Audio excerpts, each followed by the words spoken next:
Hey y'all, welcome to my channel. My name is Shannon, and today I thought I would make some homemade clam chowder and I'd bring you along with me. Here's my ingredients. I've got a rib of celery, I've got a couple of small red potatoes, some clam juice, some clams in a can, that's chopped clams, some heavy cream, some white pepper, I'm going to use a little garlic salt, and some bacon grease. I'm going to start by opening the can of clams and straining out the liquid. And we're going to want to hold on to that liquid. We're going to use that to cook with in a little bit. And then I'm going to move on to my vegetables. I'm going to chop up this celery into little pieces. And then I'm going to set that aside in the bowl. And then I'm going to move on to my red potatoes. This recipe would feed 2 people. I was the only one who ate it, and I had about half of it left over. So I thought it was really good. Anyway, I'm going to chop these potatoes up into bite-sized pieces. I'm going to set those aside. I'm going to move. There was a little bad spot there. That's okay. I'm going to speed this up because I think we all know how to chop up potatoes in bite-sized pieces. I did decide that it needed a little bit of onion. I was really on the fence on whether I should do that initially. That's why it wasn't sitting in the ingredients in the beginning of the video. But I think I used probably about a tablespoon or maybe a tablespoon and a half of minced onion. My dogs are barking. I had to come into my closet to get away from those crazy animals. Okay, so we're going to get our pot and we're going to get it hot and we're going to put a little bacon fat in there. I've tried butter in the past, I've tried olive oil in the past, but bacon fat just seems to add that, I don't know, it's just you got to have some bacon fat. You can fry up a couple pieces of bacon and use, keep the grease and then start cooking there, and you can even chop that bacon up and add it back into the clam chowder. I've done that before plenty of times. Okay, so the bacon fat is all good and hot, and I'm going to put the minced onion in there, and I'm going to start getting those softened up a little bit. Can you hear them barking? I hope you can't hear them barking. Then I'm going to add in, there, see it's popping out of the pot. Those onions are getting a little translucent. I'm going to add in the celery and the potatoes. And I'm going to let those all hang out together in there for just a little bit, maybe a minute. Mix those up. There's my Lilu in the background. She's one of the reasons why I had to come into the closet to do this voiceover.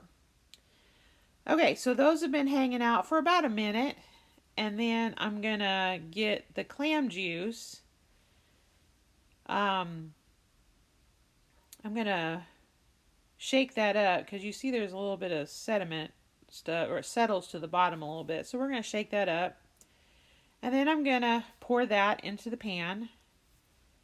And then I'm going to put, I don't think it was quite a half a bottle of water. And kind of swirl that around. Maybe it was a half a bottle of water. And I'm going to put that in there. And then remember that liquid that came out of the can of clams that I said that you should hold on to? We're going to put that in the pot now. And that's about how much liquid, maybe a little bit more, but I think this is all I added. And it cooked up just fine. So we're going to give that a little stir, make sure nothing's sticking to the bottom, and then I'm going to put a little seasonings in there. I feel like the potatoes need a little salt, and I'm a huge fan of garlic salt, because if you're going to add salt, it might as well be garlic salt, right? And then I'm going to add a little bit of white pepper. And again, with white pepper, just, I don't know, it just adds that special thing that I feel clam chowder needs. I do add a little bit of black pepper in the end. So if you don't have white pepper, I guess you can, not I guess, you can totally skip that. But if you have the white pepper, I highly recommend using it. So we're going to stir that around and we're going to bring it to a nice simmer. And we're going to let those potatoes cook. And I decided that it was going to need a little bit of thickening. So I'm going to put about a tablespoon of cornstarch in a little mixing cup, and then I'm going to add a half a cup of heavy cream.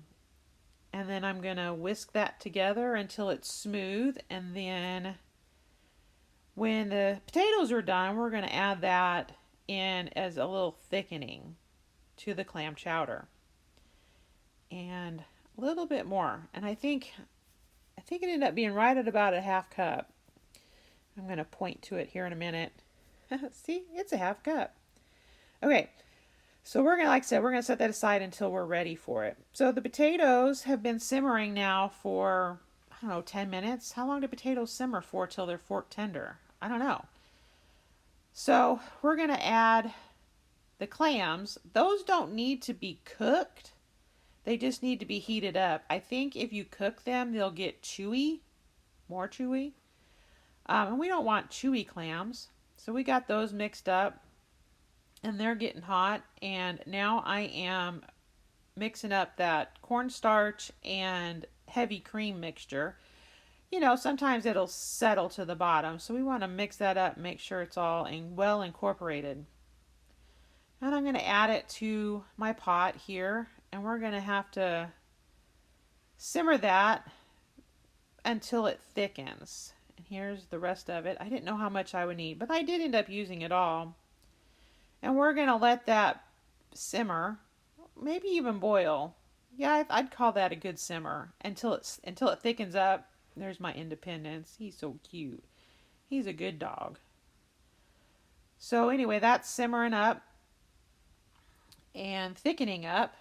And I'm turning it off right now, and we're going to mix it around. And I'm going to bring you in close so you can get a good view of it.